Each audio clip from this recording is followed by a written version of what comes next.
Olá, queridos amigos do Centro Espírita Antônio Cruz.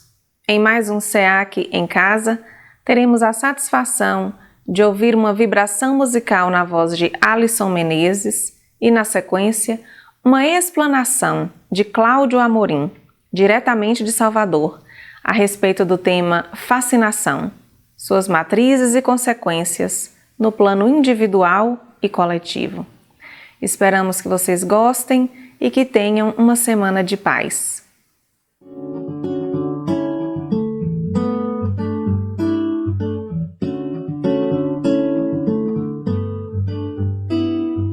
Como ouvi aquela voz que um dia a nós laçou o coração, cantarolou, pediu perdão, enluarou, fez graça por aí. A dor insiste em avisar que o melhor é ter a paz em si. Qual a razão em desprezar aquele bem que cultivaste aqui? É bom cantar pra vida amanhecer, após a flor cumprir sua estação, e ficação que a flor ao renascer desfaz qualquer plano de solidão. Vou ter no amor a fé do sonhador, que por ser flor é muito mais. Compreender destino e esperança, crescer criança e ser navegador. É bom cantar pra vida amanhecer, após a flor cumprir sua estação, e ficação que a flor ao renascer desfaz qualquer plano de solidão. Vou ter no amor a fé do sonhador, que por ser flor é muito mais. Compreender destino e esperança, crescer criança e ser navegador.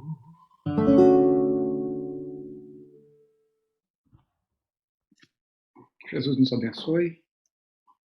Para quem não me conhece, sou Cláudio Amorim, divulgador espírita. Fazemos esse vídeo a convite das nossas amigas e dos nossos amigos do Centro Espírita Antônio Cruz, localizado na cidade de Vitória da Conquista, estado da Bahia, no sudoeste baiano. Nós vamos falar hoje sobre um tema muito importante na doutrina espírita, que é a obsessão, e mais especificamente nós vamos falar sobre a fascinação, que é uma das modalidades de obsessão, segundo os estudos de Allan Kardec sob orientação dos espíritos superiores. Nós queremos remeter às nossas amigas e os nossos amigos a um vídeo gravado pela companheira Lorena Barreto, onde ela faz uma introdução bastante pertinente, com base nas obras espíritas, à obsessão, particularmente o conceito de obsessão. Então, nós não vamos nos deter muito sobre esse conceito geral de obsessão, nós vamos passar diretamente, supondo que esse conceito tenha sido entendido, nós vamos passar diretamente ao conceito de fascinação. Repito, essa modalidade de obsessão estudada por Allan Kardec. Pedindo a Jesus que nos inspire, nos abençoe e nos ampare, desde já com os melhores votos de paz a todos. Vamos, então, trabalhar a partir das obras de Kardec, vamos trabalhar os conceitos. Vou passar ao início, onde nós vamos ver aqui um conceito de fascinação. Fascinação é um processo de manipulação.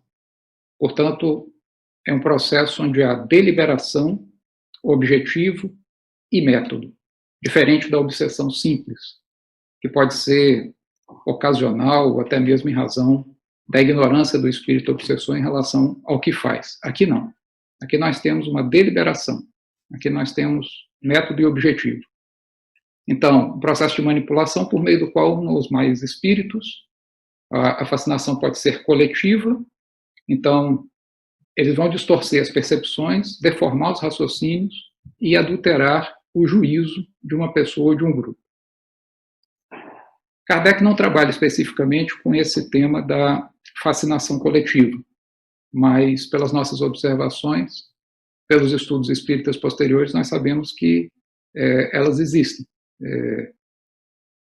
Mesmo porque, se há vários indivíduos fascinados e essa fascinação se dá, digamos assim, numa mesma direção, no mesmo rumo, então nós já temos aí um processo de fascinação coletiva, não é difícil entender. Então, o que significa isso? Distorcer as percepções, deformar raciocínios e adulterar juízos. Bom, a pessoa em processo de fascinação, ela tem o seu pensamento, as suas ideias diretamente influenciadas e fortemente influenciadas pelos espíritos.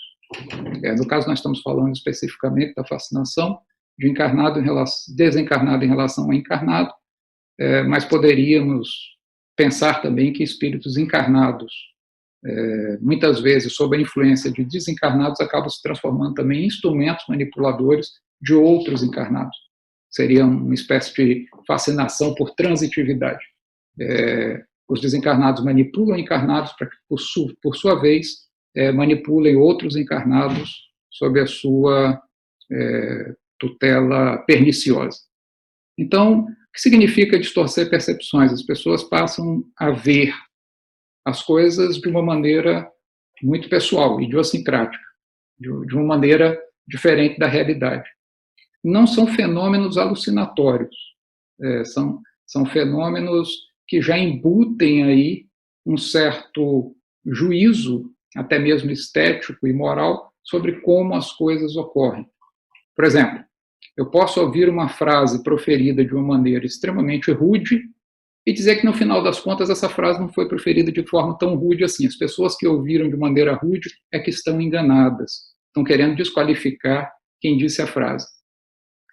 Então, deformar o raciocínio faz com que nós percamos, por exemplo, a lógica ao pensar sobre determinadas questões. Faz com que nós nos afastemos do bom senso.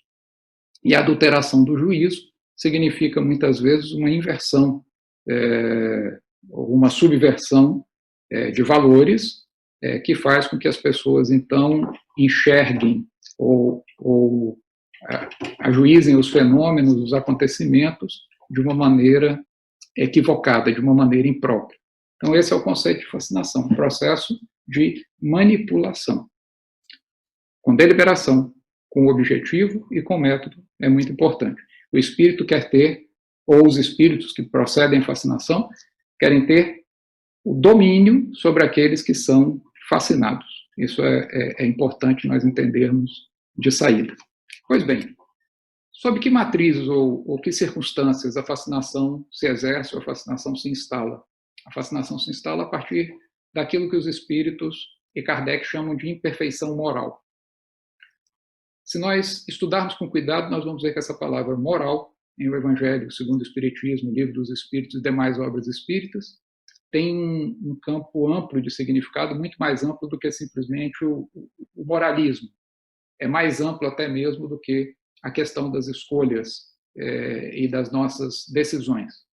Moral é o que tem a ver com o psiquismo, com a nossa faculdade de ajuizar sobre as questões. É o que tem a ver também com as nossas emoções e a maneira como elas se manifestam em termos de atitudes corretas ou em sintonia com as leis divinas ou atitudes incorretas em distonia com as leis divinas. Então, é um campo vasto a respeito do qual vale um estudo o significado ou o leque de significados da palavra moral nas obras de Kardec.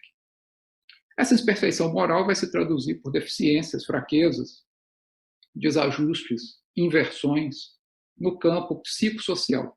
Nós não podemos separar o psiquismo humano da sociedade onde o humano está inserido, onde o humano se desenvolve. De novo, estudando as obras espíritas com cuidado, isso fica bastante perceptível.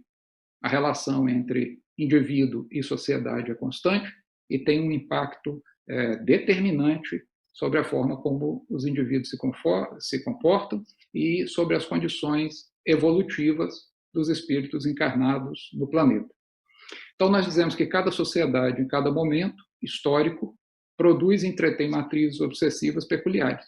Por exemplo, se nós vivemos numa sociedade extremamente materialista que prestigia o dinheiro, os valores materiais, as posses, acima de todas as coisas, ou seja, uma sociedade que dá mais valor àquilo que pode ser traduzido em termos financeiros, em termos contábeis, do que a outros valores que não admitem essa tradução.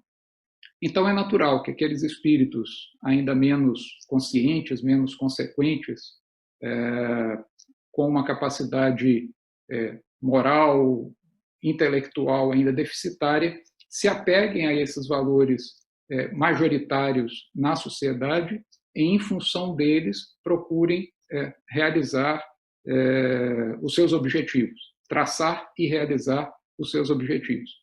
Então, quando nós falamos de sociedade materialista, nós não estamos falando numa sociedade onde as pessoas não creem nos espíritos. Nós estamos falando numa sociedade voltada às paixões materiais e, mais especificamente, a essa paixão pelo dinheiro. Como dizem os espíritos, a adoração do bezerro de ouro. O dinheiro e as circunstâncias vinculadas a ele no mundo material, as circunstâncias de poder, status a que o dinheiro costuma estar associado. Isso está muito bem estudado no capítulo 7º do Evangelho segundo o Espiritismo. Bom, essa é uma das matrizes, então, a partir da qual a fascinação se instala, e coletivamente. A ignorância é uma outra matriz, a ignorância no sentido próprio, de ignorar, de não ter o conhecimento, de não ter as condições para a compreensão dos fatos. A falta não só de informação adequada, como também a falta de treino, do tirocínio para dar sentido aos fatos, para dar significado aos fatos. Então, existem circunstâncias em que o espírito vai conseguir fascinar, manipular muito mais facilmente alguém que não tem o discernimento para saber se aquilo ali é verdade, se é mentira, se é certo, se não é certo, se está dentro de uma lógica ou não.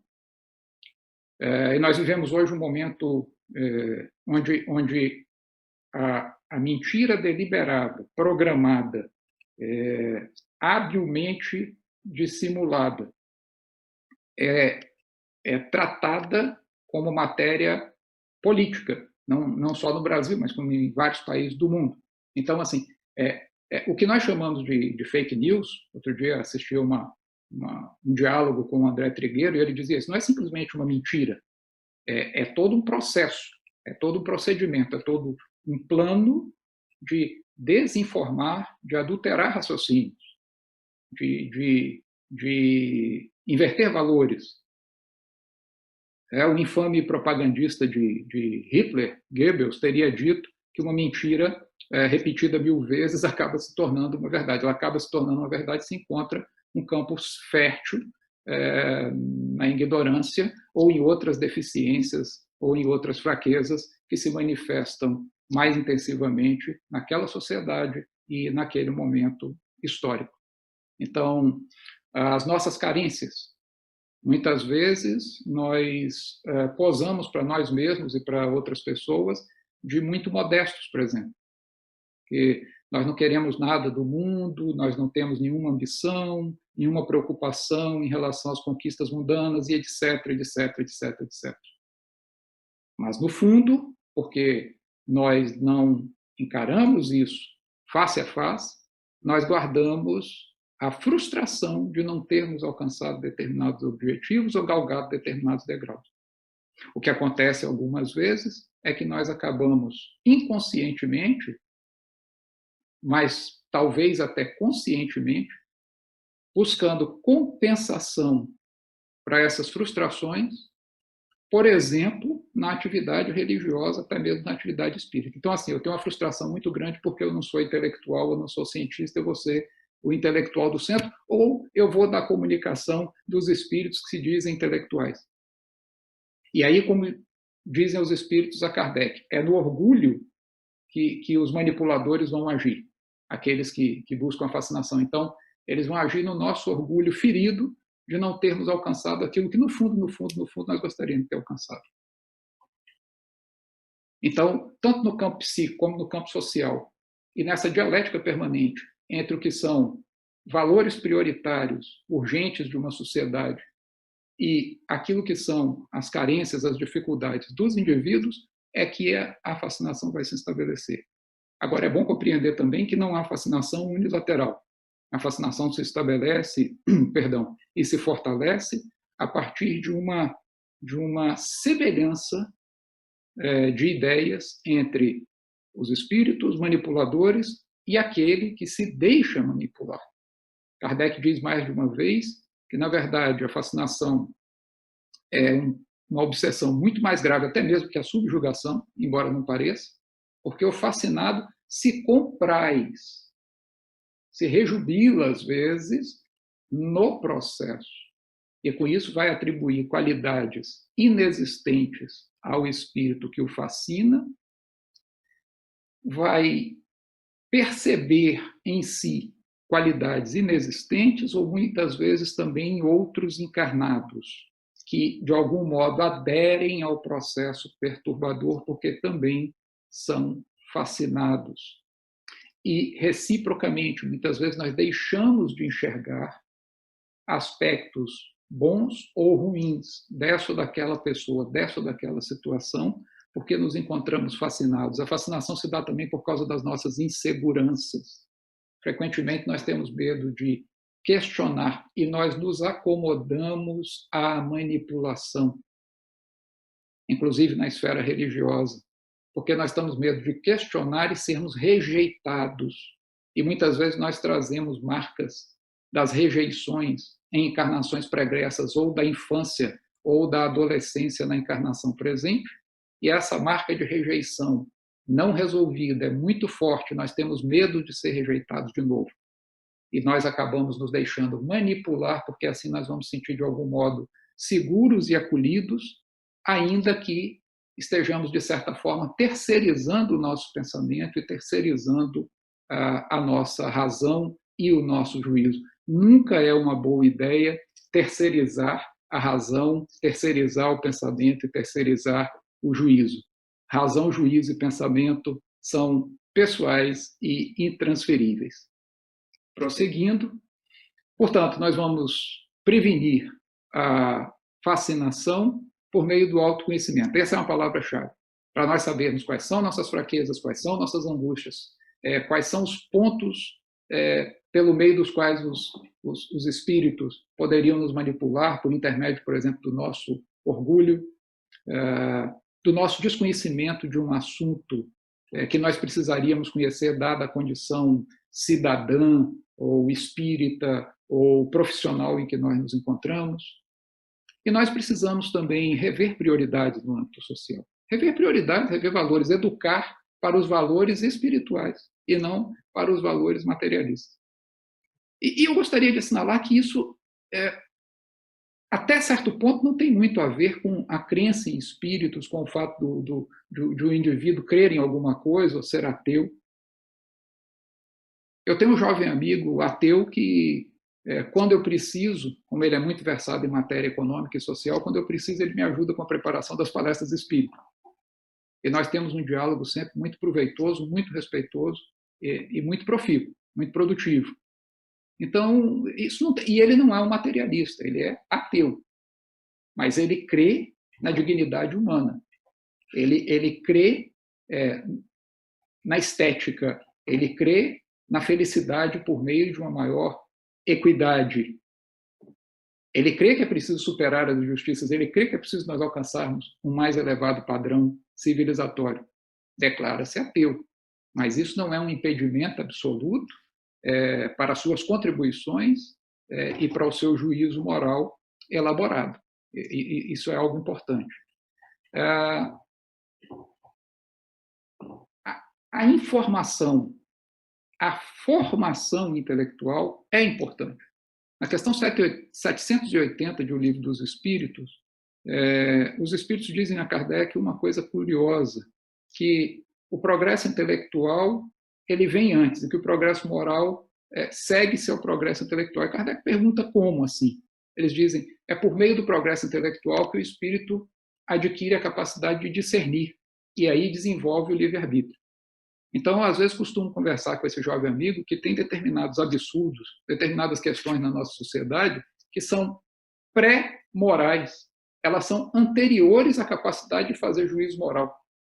Porque o indivíduo, ou os indivíduos coletivamente, são ainda tão deficitários na capacidade de compreender os fatos e lhes dar significado, que eles não têm condições de ajuizar moralmente sobre os fatos e muito menos sobre os seus significados. Então, os espíritos manipuladores, aqueles que querem proceder à fascinação, adoram a ignorância.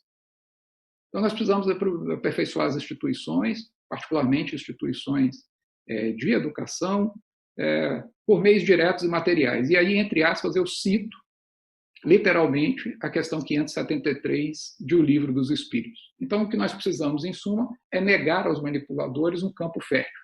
Esse campo fértil é o campo das nossas fraquezas, das nossas deficiências não resolvidas, da falta de autoconhecimento, de instituições deformadas, que privilegiam e que excitam, como diz o Livro dos Espíritos, que entretêm o orgulho das pessoas.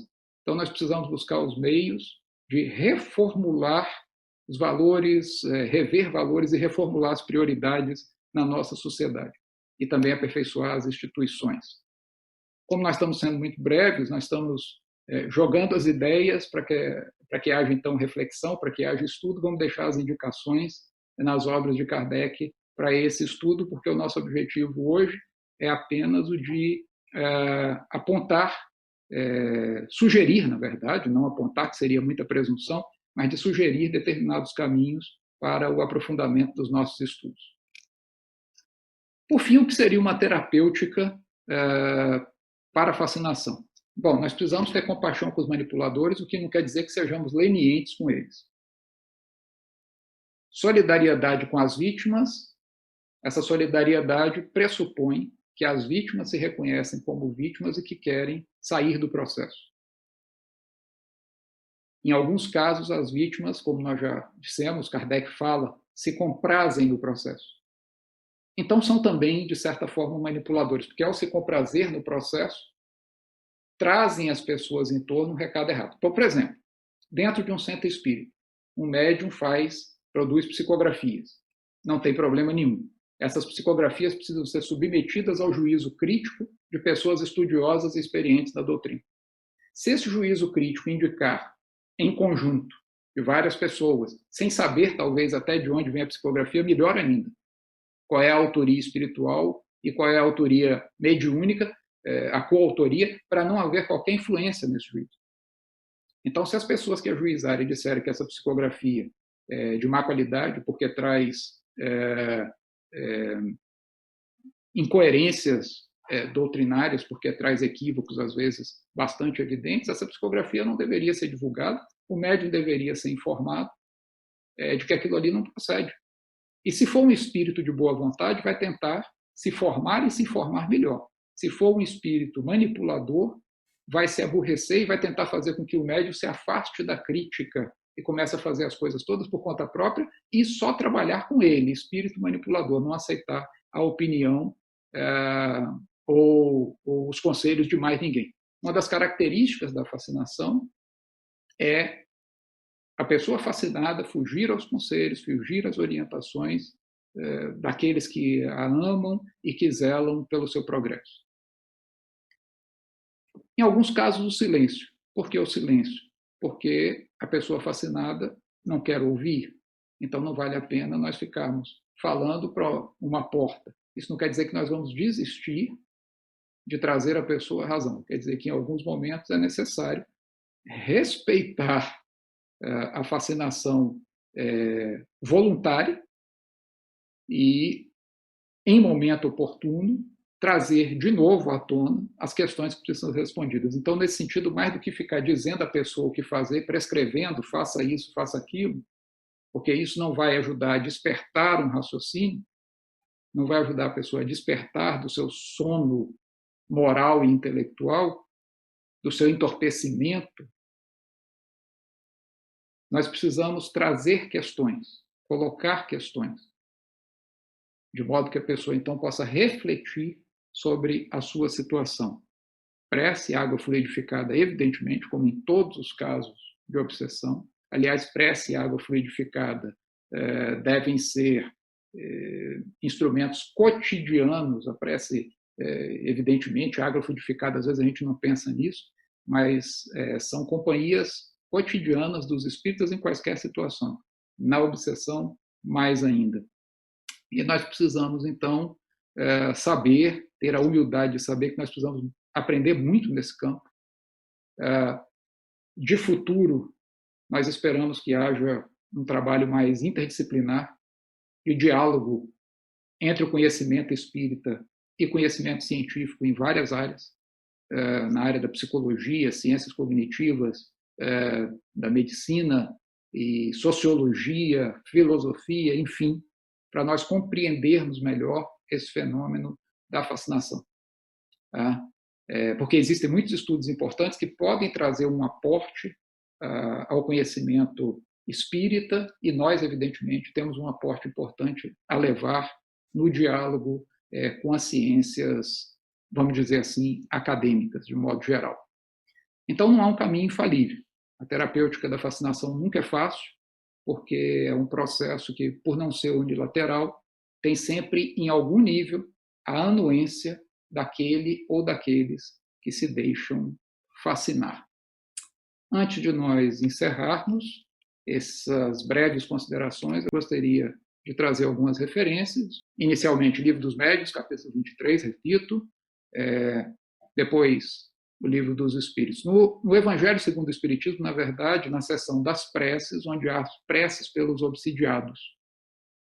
O Evangelho segundo o Espiritismo, obviamente, também é um livro de estudo, não é só um livro de abertura em momentos emergenciais ou no momento do estudo do Evangelho do Lar. E nesse capítulo das preces espíritas é muito curioso, porque toda vez que os espíritos vão nos ensinar uma prece, antes eles fazem uma introdução teórica sobre o assunto. E isso ocorre também no caso da obsessão. Então, no Evangelho segundo o Espiritismo. Deixo o meio e meio à disposição para quem queira tirar alguma dúvida e discutir o assunto. O Twitter, que anda meio inativo, mas também é uma forma de comunicação na atualidade. Mesmo tendo avançado um pouco no tempo, além do que nos foi sugerido, pedimos desculpa por isso, mas esperamos que seja um tempo bem investido, pelo menos para um início de compreensão e para uma reflexão mais profunda e estudos posteriores a respeito desse assunto, que é da maior importância na atualidade. Que Deus nos abençoe e nos guarde na sua paz. Obrigado.